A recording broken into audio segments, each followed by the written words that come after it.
लोकतांत्रिक सोच का लोकतांत्रिक विचारधारा की बात करते हैं बेईमानी हरामखोर लोग।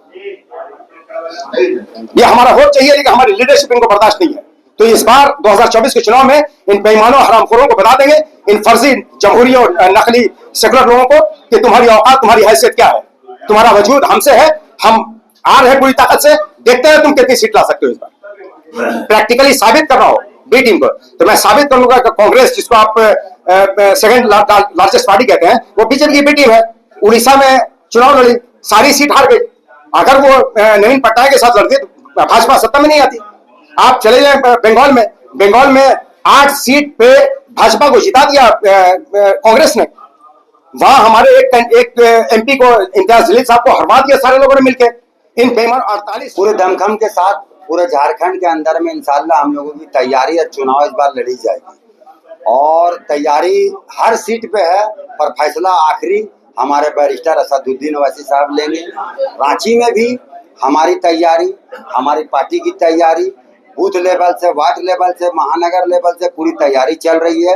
इंशाल्लाह रांची विधानसभा भी लड़ा जाएगा और दीगर विधानसभा भी लड़ा जाएगा। बस यही है कि हम लोग कितने मेहनत के साथ अपना काम करें और जनता के बीच में जाएं और घर घर तक बैरिस्टर असदुद्दीन ओवैसी साहब का पैगाम पहुंचाने में हम लोग सफल हैं। चूंकि पहले से भी हम लोग काम कर रहे हैं, अब चुनावी माहौल बना है तो उसको लेकर के आज रांची महानगर कार्यालय का उद्घाटन किया गया है। सारे पार्टी अपने अपने ताकत और दमखम दिखलाने में लगी हुई है। तो पिछले 2019 से लगातार हम लोग समाज के बीच में और जनता के मुद्दों को लेकर के सड़क पर है और बेबाकी से और ताकत के साथ और दमखम के साथ हम लोग मुद्दों को उठा रहे हैं। चाहे विधानसभा घेरने की बात हो, राजभवन घेरने की बात हो, कभी फरालाल पर प्रोटेस्ट करने की बात हो, रतन टाकीज में प्रोटेस्ट करने की बात, हम लोग तैयारी कर रहे हैं। इंशाल्लाह रांची समेत झारखंड में चुनाव दमखम के साथ इस बार एमआईएम लड़ेगी।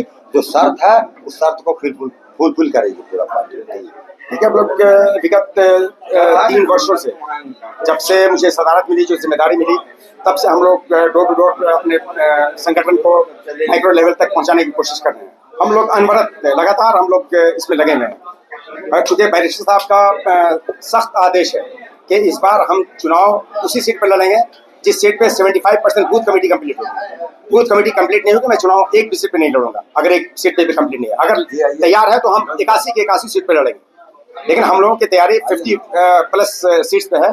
हम लोग युद्ध स्तर पे, जंगी पैमाने पे तैयारी कर रहे हैं, वॉरफेयर पे तैयारी हो रही है। एजेंडा क्या हो गया है? एजेंडा खुला है, कोई हिडन एजेंडा नहीं है। लोगों को, मुसलमानों के साथ साथ तमाम अल्पसंख्यकों, दलितों, आदिवासियों, पिछड़े वर्ग के लोगों और तमाम दोहित और शोषित वर्ग के लोगों को सेल्फ इंडिपेंडेंट लीडरशिप देना, आत्मनिर्भर नेतृत्व देना, आत्मनिर्भर राजनीतिक शक्ति प्रदान करना, खुद मुख्तार क़यादत देना, खुद मुख्तार सियासी कुव्वत देना, ताकि वो अपने समाज की समस्याओं के अनुवादक बन सकें, अपने समाज के मसाइल के तर्जुमान बन सकें। क्योंकि जब तक हम अपने समाज के, देखिए एक सिंपल लॉजिक है, अगर हम अपने परिवार वाले को बेहतर नहीं है तो हम अपने पड़ोसी के लिए बेहतर नहीं हो सकते। पड़ोसी के लिए होते अपने वार्ड, पंचायत, प्रखंड, जिला, प्रदेश और देश के लिए बेहतर नहीं हो सकते। जरूरी है हम प्राथमिकता के आधार पर अपनी बात करते हैं। बाबा साहब डॉक्टर भीमराव अम्बेडकर लंदन के गोलमेज कॉन्फ्रेंस से लेकर पुणे पैक्ट तक सिर्फ अपने दलित समाज की बात की हुई है। लेकिन आज बाबा साहब डॉक्टर भीमराव अम्बेडकर इस देश के 95% भारतीयों के सर्वमान्य नेता है, शहीद नेता है। पता ये चला कि जो अपने समाज का नहीं हो सकता वो किसी का नहीं हो सकता। जो अपने समाज का हितैषी है प्राथमिकता के तौर पे, वही सर्व समाज का हितैषी हो सकता है, वही सर्व समाज के हितों की बात करता है, वही सर्व समाज के मौलिक अधिकारों को दिला सकता है। कहा जा सकता है कि आप 55 सीटों पर चुनाव लड़ेंगे। देखिए 50 प्लस सीट्स पे हम लोग की तैयारी है। अब कितनी इजाजत मिलती है, क्योंकि फैसला तो हेडक्वार्टर दारुस्सलाम हमारे सुप्रीमो जनाब बैरिस्टर असदुद्दीन ओवैसी साहब अल्टीमेटली करेंगे। विगत कई चुनाव में भी आप लोगों ने किस्मत आजमाया है एमआईएम में झारखंड में, लेकिन जनता का समर्थन नहीं मिला, क्या कमी रह गई? नहीं, हम मांडर में उपचुनाव लड़े, तीसरी शक्ति है हम वहाँ पे 23,000 वोट लाके। इससे पहले भी चुनाव 2019 में लड़े थे, 24,000 समथिंग वोट लाए थे। और कुछ जगहों पे कुछ कैंडिडेट का देखिए डिपेंड करता है। पहली मर्तबा तो चलिए बैरिस्टर साहब के उसमें जुनून था, लेकिन पब्लिक देखती है कि आप 5 साल तक हमारे बीच हैं, हमारे दुख सुख में शामिल है कि नहीं है। अब लोग बरसाती मेढक की तरह चुनाव में आते हैं, कुछ काम नहीं, कोई समस्या, न किसी के दुख सुख में शामिल होना, न किसी की समस्याओं को, और अचानक आप चुनाव में आ गए तो बरसाती मेढक को कोई समाज कबूल नहीं करता, कोई एक्सेप्ट नहीं करता। तो जो कमी है हमारा, जो जिस सीट पे, जैसे डुमरी चुनाव की बात करेंगे, डुमरी विधानसभा की, तो कहीं गई नहीं, 5 साल कहीं मेहनत ही नहीं की, किसी के पास गई नहीं। लोगों में रोष था, लेकिन चूंकि सबसे ज्यादा वोट लाए हुए थे इसलिए उनको टिकट दे दी गई।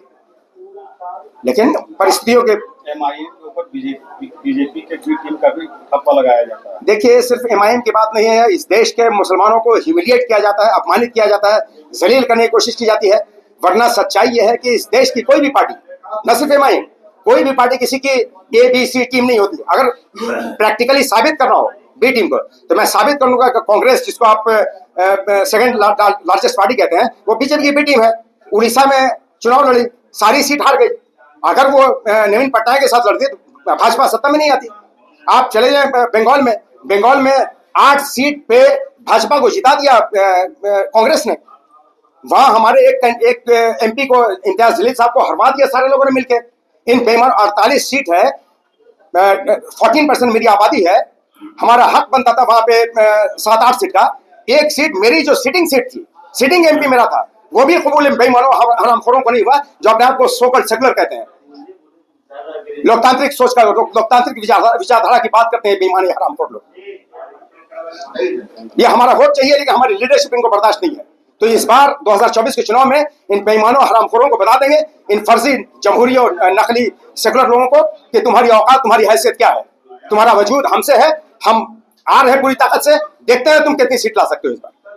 झारखंड में एमआईएम के साथ गठबंधन करके चुनाव लड़ेगी। देखिए, हमारी बात फिलहाल बहुजन समाज पार्टी, जो कि 14% दलितों का वोट है, बहुजन समाज पार्टी और आजाद समाज पार्टी, जो चंद्रशेखर रावण जी की पार्टी है, उन लोगों से बातचीत चल रही है।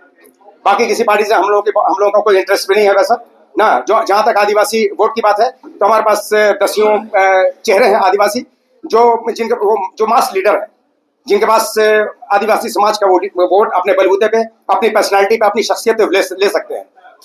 तो हम लोग का मुस्लिम दलित एक डैम इक्वेशन हम लोग का बना है, दलित, मुस्लिम और आदिवासी का। वो इंशाल्लाह उसी इक्वेशन पे हम लोग ये करेंगे। जो बेसिक तौर पे मैं कहूँ कि मूल निवासी समाज, जो 85% समाज है, उसका हम लोग अलायंस करेंगे। हम पार्टी से गठबंधन के फेवर में नहीं है, हम समाज से गठबंधन करने के फेवर में है। हमारा प्रयास है कि समाज से गठबंधन किया जाए।